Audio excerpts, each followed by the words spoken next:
What's up, everybody? I'm Amber. This is Amber's Logic. Got a new video for you today.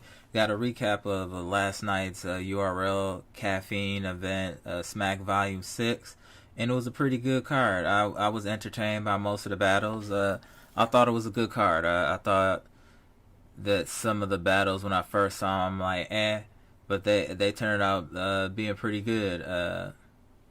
Let's just get right into it. I'm not going to take too much of y'all time and have no 30-minute recaps of all these battles because there's no need for all that. I'm just going to get right into it. So, Smack Volume 6, it happened last night. The first battle of the night was Ill Will versus Danny Myers. Good battle. Ill Will, and you know what? This was a real good battle. Let me not take anything away from either one of these battle rap. Ill Will been on the streak lately. And then Danny Myers coming off of getting chopped at that Halloween event by Jerry West. So both of them had a lot to prove. Ill Will want to keep his streak going, and he's in Champion of the Year contention as well. Danny Myers want to get back after getting washed up a little bit. He want to get back and show why he considered himself the bar god. So first round,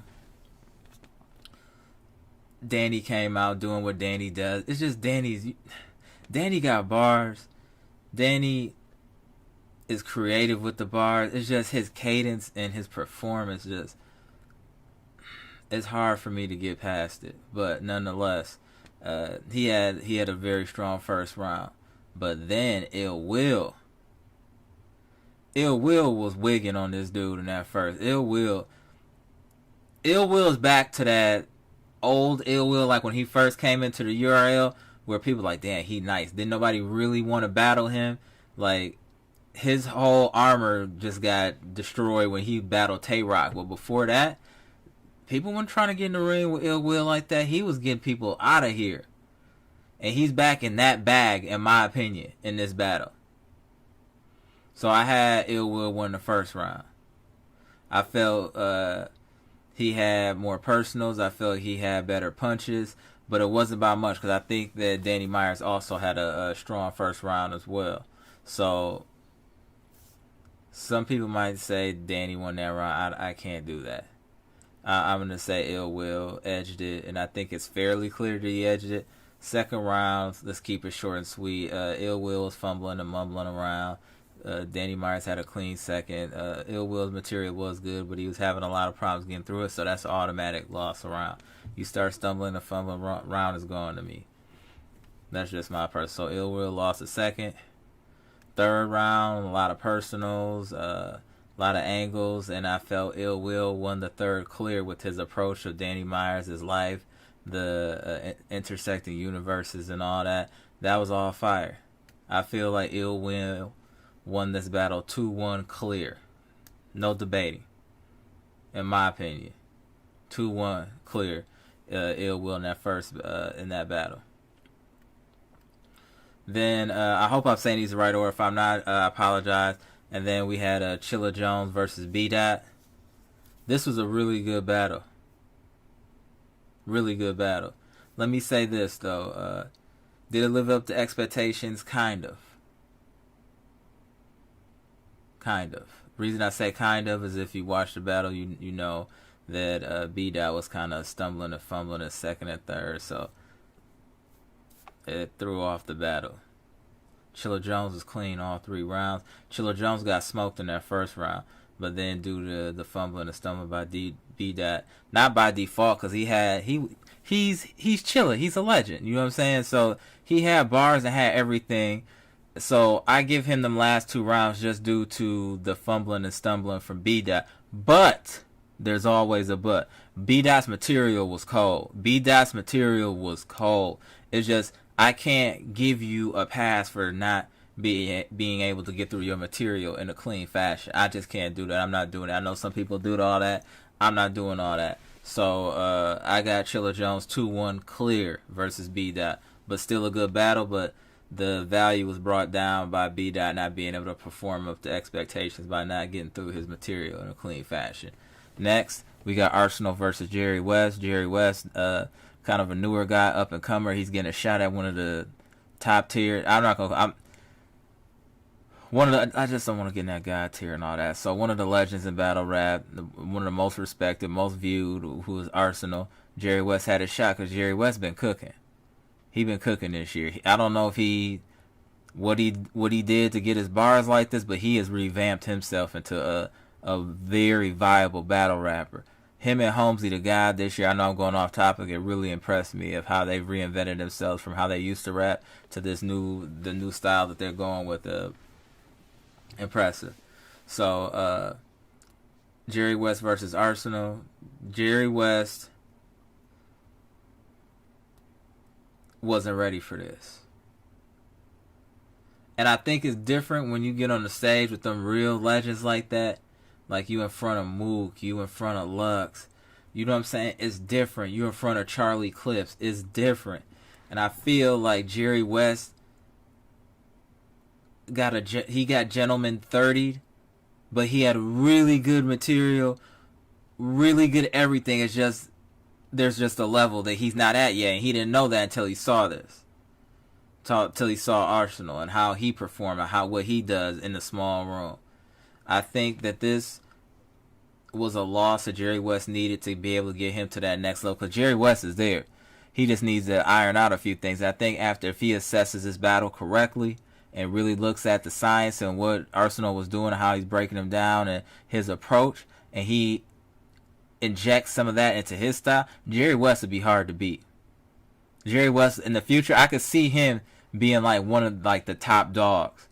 Like, I see it. He needed this. Sometimes you need to get hit in the head to learn. You know what I'm saying? Like, he needed to get washed up a little bit to learn because he been on a hot streak. He might have been feeling himself. I think this was a battle that might have humbled him. Even though he did real good, he knew. I think he would even admit that he lost every round, but it was competitive. But he could see that there's levels. Now he can see the difference in the upper echelon battle rappers. I think this really did that for Jerry West, and I think he'll come back better from this. Also, so next on the list we got K-Shine versus Pat Stay. K-Shine's the number one battle rapper in the world, period. Let me just be clear and say that.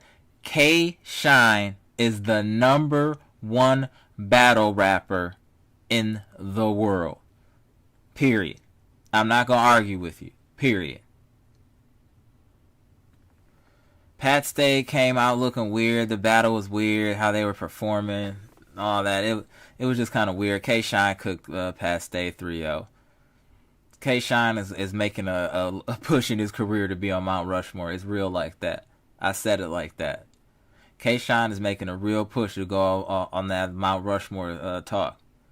Y'all better look at K-Shine's resume and the kings that he's fought and brought back their heads. He done took their crowns. Let's be clear. Alright, like K-Shine, number one battle rapper, not in just URL, period. 3-0 Pat Stay, also a legend, but Pat Stay came weird. It was just a weird battle, but K-Shine 3-0, 30. Goodz versus Geechi Gotti. This was a very interesting battle. Very, very interesting battle.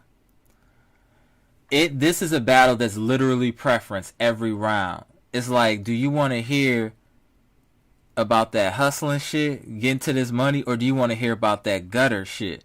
It was one or the other. Do you feel what I'm saying? If you're a person that's more into like money and flossing, you're gonna go with Goodz damn near every round. Now, if you into that gutter, that real talk, the real street talk, and you know what I'm saying, and being in the field and in the trenches, you're going to feel more what Geechi Gotti was saying, because you're going to be able to understand that more. You're going to be able to relate to that more. So I think this was a classic battle. I'm not going to say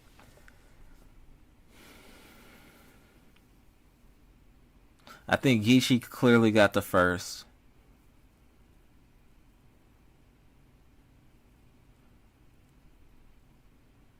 Seconds and thirds are debatable. I'm just trying to think here. People leaning towards Goodz, but I'm gonna say I'm gonna lean more towards Geechi. just because of how his bars were constructed and how creative his bars were. It was like Goodz was like talking to him like the OG in your hood that got all the paper, got all the females, talking to the young gunner who trying to get it, and he's getting it any way he can to try to get it up. It was like that. You feel what I'm saying? Like, yeah, just like the head talking to, you know, one of the generals, but the general, you know, you see the potential in him to be a head, but he not there yet, and you just talking to him what you done learned from being at the top. So it was that kind of talk. He was talking to Geechi, but Geechi talking to him about being in the trenches he don't understand and all. So it was like a preference. So this was just a classic battle. It's a lot of replay value. I'm leaning towards Geechi just because of how his rounds were constructed, and what he was saying was fire. So I'm leaning towards Geechi Gotti, but it's a debatable 2-1. This is a very good event in my opinion. I enjoyed watching it, and the reemergence of Nunu Nails was very interesting.